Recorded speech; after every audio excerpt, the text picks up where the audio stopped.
Hello students, आज के इस वीडियो में हम बात करेंगे बीपीटी थ्योरम या फिर इसे हम कह सकते हैं बेसिक प्रपोर्शनल थ्योरम या इसे एक अदर नाम से जाना जाता है थेल्स थ्योरम के नाम से। ये 10th क्लास का बहुत ही इंपॉर्टेंट थ्योरम है, इसे हम देख लेते हैं। सबसे पहले हम बात करते हैं इसके स्टेटमेंट। इसके स्टेटमेंट में कहा गया है कि आपको एक ट्राइंगल दिया गया है और इस ट्राइंगल के अंदर आपको कहा गया है if a line is drawn parallel to the one side. इसे कहा गया है कि अगर आपको एक लाइन ड्रॉ की गई है जो क्या है पैरेलल है अदर साइड वन साइड के, तो कौन सी हो गई? इसे अगर मैं नाम दे दूँ डी ई, आपका क्या हो गया? डी ई पैरेलल हो गई बीसी के। और डी ई क्या करती है? अदर दो साइड को दो अलग अलग पॉइंट पर काटती है। आपको इस थ्योरम में प्रूव ये करना है कि अब ये इसको इक्वल रेशियो में डिवाइड करती है। इसका मतलब A D upon B D equal होगा ए ई अपॉन ई सी के। ये आपकी थ्योरम है बीपीटी। तो इसे हम देख लेते हैं। सबसे पहले हम बात करते हैं गिवन के बारे में। गिवन में आपको दे रखा है triangle ABC in which DE parallel to BC and DE intersect AB and AC at point D and E। हमने लिखा कि ट्राइंगल ABC है जिसमें DE पहले दे रखी है BC को, और आपको जो DE है वो AB को D पर और AC को E पर कट करती है। ये आपका गिवन, ये आपको स्टेटमेंट में दिया गया है। अब हम बात करते हैं प्रूफ। हमें प्रूफ क्या करना है? हमें प्रूव करना है कि इनका रेशियो इक्वल होगा। इसका मतलब होगा AD अपॉन BD इक्वल होगा AE अपॉन EC। इसके बाद हम बात करेंगे कंस्ट्रक्शन।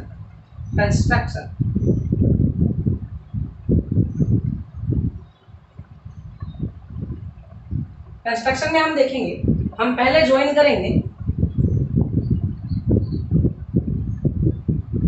B से। हम इस तरह से ज्वाइन करेंगे, हम B को E से और C को D से ज्वाइन करेंगे। अब हम क्या करेंगे?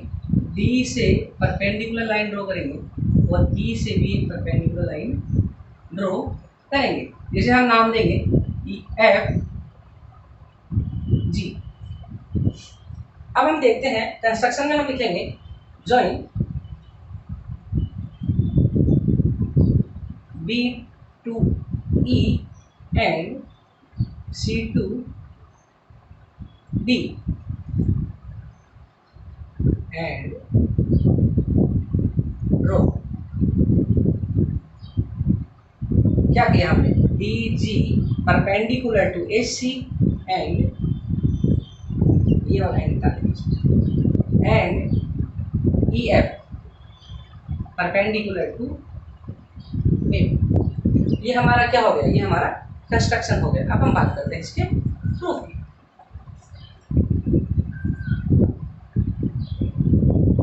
प्रूफ में हम देखेंगे since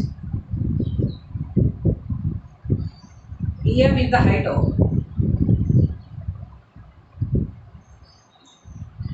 triangle ADE।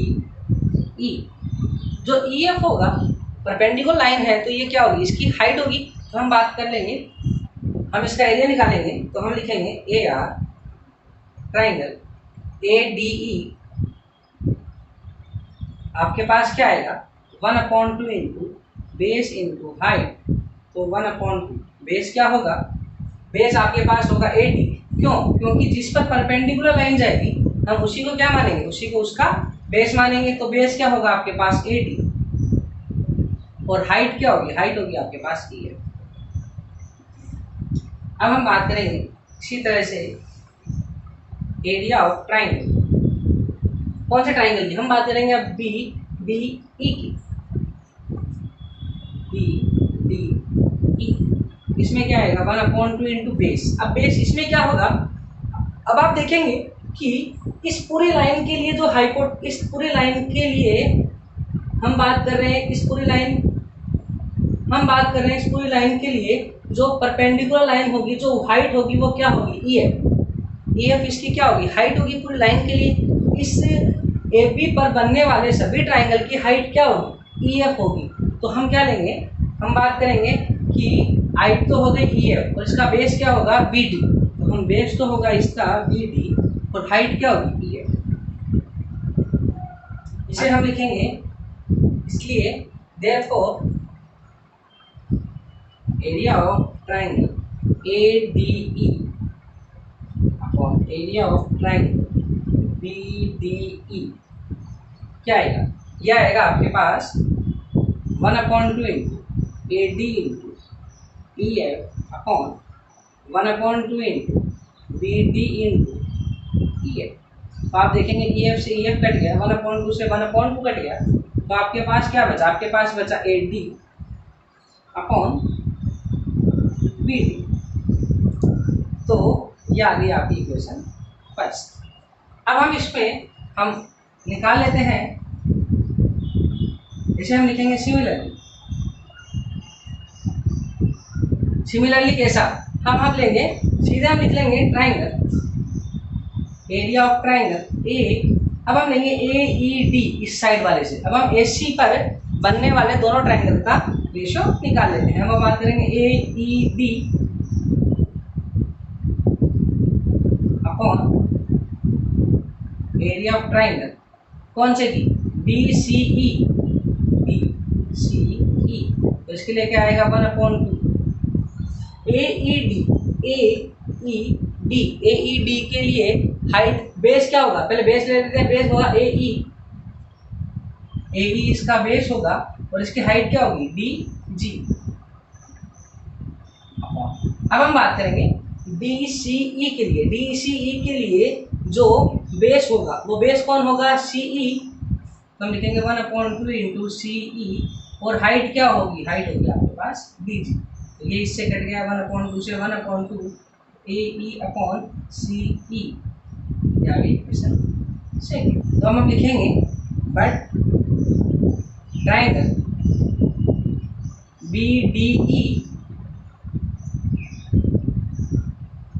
and triangle CED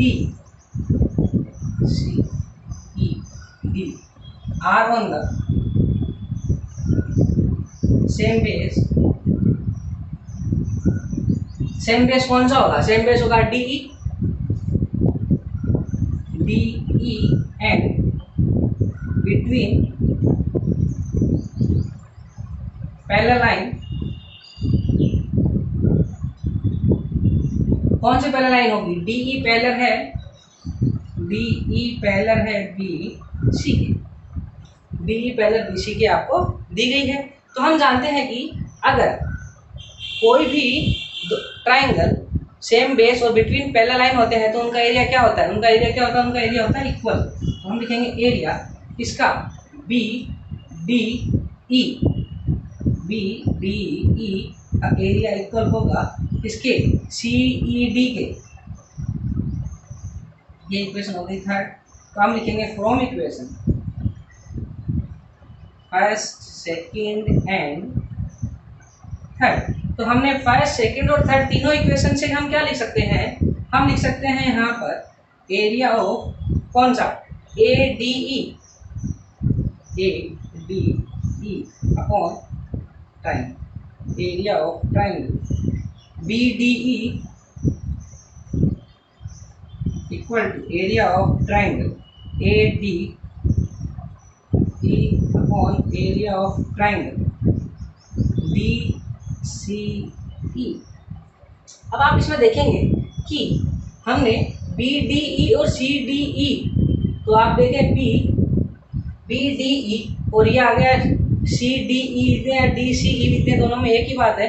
तो ये क्या होगा, अगर ये दोनों आपस में इक्वल हैं तो इक्वेशन सेकेंड और फर्स्ट से क्या होगा, ये भी आपस में इक्वल होंगे। क्यों, क्योंकि ADE जो ट्राइंगल है वो दोनों में क्या है, कॉमन है।